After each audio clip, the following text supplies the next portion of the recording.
nakasuway na mo, nga kanabitaw sa panahon nga moingon jud ka nga dili na gyud ko. Mag-diet na jud ko. Bahala na. Pagkaugma, giimbitar ka sa fiesta. Daghan og lechon.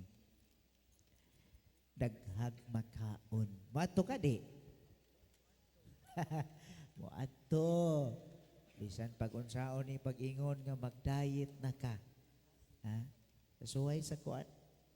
Ingon ko dili, nagyug ko mag-soft drinks. Atos bukid, init kaayo, humans misa, piting uhawa. Pader, bugnaw kaayong soft drinks. Moinom ka di. Inom. Ngita pag-usa, kay piting uhawa. Ikaw, unsa man imuhang gi-promise sa imuhang kaugalingon nga dili nagyug ka labi na kanang tentasyon nga murag makaibog kayo. Ikaw rin nakabaluan na. Maigsoon, hinumduman na to nga si Kristo mimo, Jesus Himself, after His baptism, nakadungog siya sa pulong sa iyang Diyos Amahan. You are my son, my beloved son. Pinangga kaayo sa Amahan. Pero, what comes next? Jesus was tested 3 times. Isuwayan sa siya, Ginoo na siyang dako. Unsa to'y unang suway sa iya, ha? He was in fasting for 40 days and 40 nights. Imagine na kung ng 40 days, 40 nights, kamo magani, one day lang, di ka kaon, makuyap pa naman na yun, kay perting gutoma. Siya, 40 kaadlaw. That is why, mo nang semblance or significance ng 40. 40 days sa Kwaresma nga mga ndamta. So 40 days. First temptation of Jesus. Unsa man, temptation of the bread. Unsay giingon sa yawa niya, nga kana bitong gutom kayo ka, para ba ninyo nga perting gutoma, pag-abot sa balay, day kaldero, day gutom, kaon. Pero si Kristo, pertisang kapuya. Dito siya sa kamingawan, gutom way makaon. Nya nito nga ang yawa ninyo niya nga, uy Ginoo, anak pa yus Ginoo, buhatan ng mga bato, himuang pan. Haron makakaungka. O niya, si Kristo, wala gyud namati niya. Ningon siya, mga kaigsunan, if you are the Son of God, turn these stones into bread. Daghan tag mga bato-bato sa atong adlaw-adlaw sa kinabuhi. Bato nga gusto natong mahimong bread.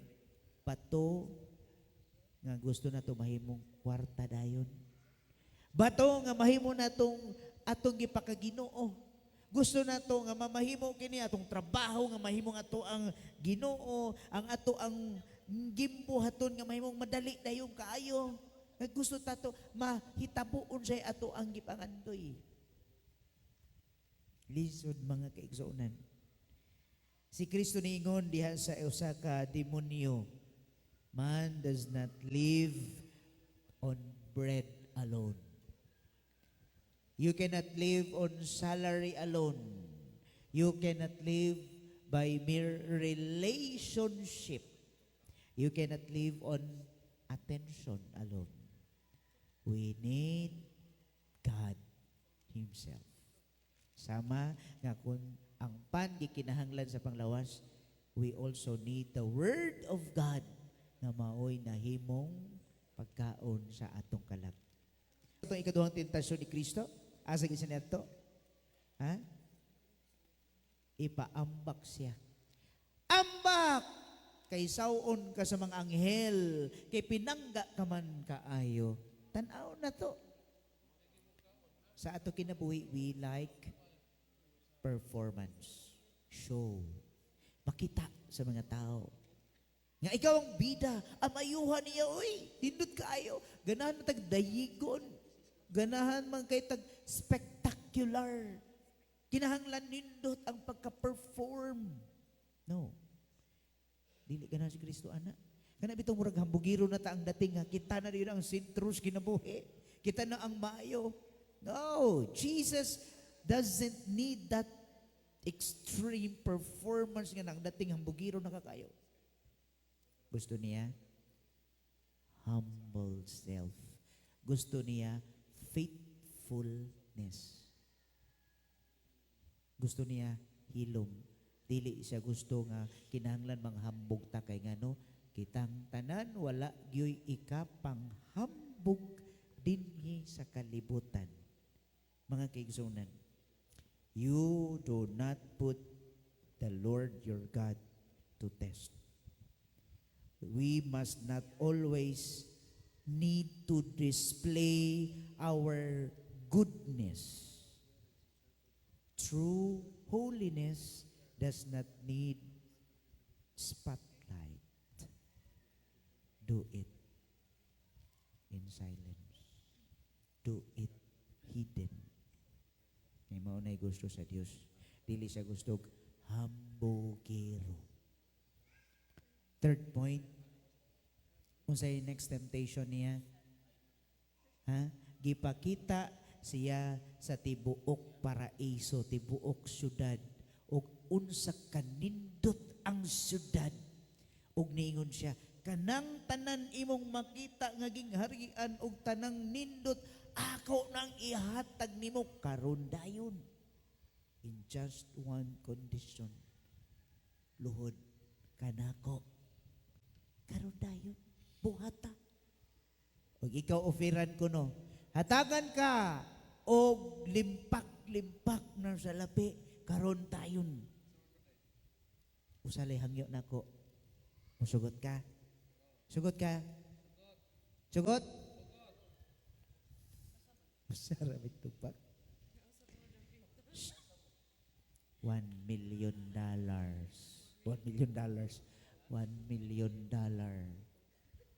Dako na kayo? Karon dayon. Sugot ka? Usali akong ipabuhat. Madato na kakayo. Dili na kakinahanglan mo trabaho. Dili na ka maningkamot. Imong pamilya dili magkalisod. Kanilang akong ihangyo di mo. Sugot ka? Shh. Dili? But-buton. Naong ninyo, luhod kanako. Karon na. Sige na. Way makakita? Shh. Ato lang ni. Pagawas dong ang kuandong. Luhod. Ana ang yawa sa Ginoo. Unsay giingon sa Ginoo, pikat. Buyag. Ha? Dili ko! Ang Ginoong Dios lamang ang akong pagasimbahon. Walay lain.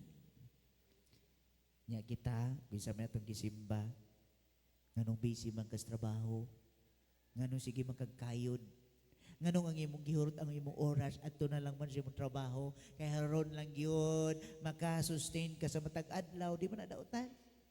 Ano man yun ang tanan, hastang Domingo di naman kakasimba, gikapoy, manggugupad there. Asa man day kagikan? Magukuy trabaho, bisag Domingo. What na yabo? Honor your God. Ang Ginoo lang, wala nailain pa. Ha? Tanaw na to ng mga kaigsuunan. Jesus' path. Because God's path may be long and difficult and narrow, but it is safe.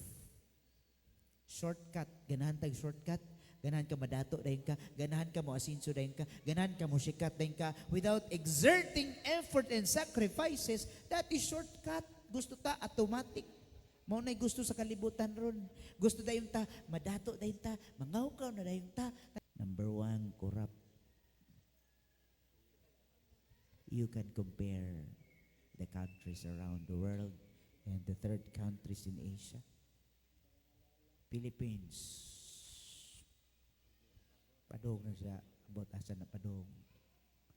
Kaya nga naman, ganahan matag shortcut, ganahan matag automatic, bisan lang sa traffic light, sa puton na yung takay, dugay kayo! Isog! Asa naman ang atong disiplina? Bisan sa pagkakatoliko, why disiplina? Ay ambot, lisod. Mga hurot na lang ni atong buhok. Igihapon ta, padayon sa ato ang tinguha. Ang Diyos na lang yoy nahibalo. Jesus has exemplified for us the three temptations. If Jesus was tempted 3 times, so are we. Every day, every hour, every minute, every second, even attending the Holy Mass. Dugaya sa nang paria mahuman, ay, uli na ta. Kigitan Aurilo, napagigo, nihapon pa ta, traffic pa, dugay ka ay uli. Usahay matulog, misa, gaduka, ng huyab. Usahay magtabi na lang. That is temptation. Kaya naman, the more tang magpaduol sa Ginoo, the more we attend Mass, the more go to Christ, to get closer to Him every day, the devil felt the tension. Dili siya gusto nga magpaduol kita niya. Birahon jud ta ayaw lagi diha diri lagi ta. Diri ta kas manindot dinhi, masayahay ka dinhi. Ayaw diha kay sige simba luhod-luhod. Di gyapon ka dunggod sa inyong Ginoo. Arita, madato padayon. O man natong gusto. Hinautong ta igsoon. In this first Sunday of Lent, humbling down, offer ourselves. Ha? Atong kalimtan na atong kaugalingon. Atong paningkamutan nga makalikay tas tentasyon. Kitang tanan, we are all subject to temptations. But we can always say no. Dagan ka tentasyon sa ato ka small karon, sale, sus daghang ka ay, ma'am, karon last day na lang yun ni ma'am. Karon na lang yun ni. Kuhaan na ni. Last na lang yun ni nga item. Online. Karon ang last nga oras. Nag-tick na ang kuhaan. Wala, mahuman na yun ang sale. Wala man ang tentasyon. Sukdon jud ka. Matintal jud ka. Maibog jud ka. Wala, maputos ka sa utang. Perting problema, ha? So brothers and sisters, we are just reminded today that despite these temptations that lurking in us every day, there is God's grace for us. Siya atong hangdon. Siya atong pangayuan sa grasya. Kung si Kristo nakaluwas sa iyang kagalingon uban sa grasya sa Dios Amahan, na iwasan niya ug nakamao siyang mobalibad. We pray for it. Lord, please help us nga malikayan na mo usap ang mga mabangis nga tentasyon ug litag sayawa that keeps on inviting us. Hinaot ta igsoon. Atong likayan, maningkamot kita sa paglikay sa pagpakasala. Atong ampuon kanunay ang tanan, ang kahimayaan sa Dios ug pangayoon nato uban sa pangama sa ato langit ng inahan nga si Maria.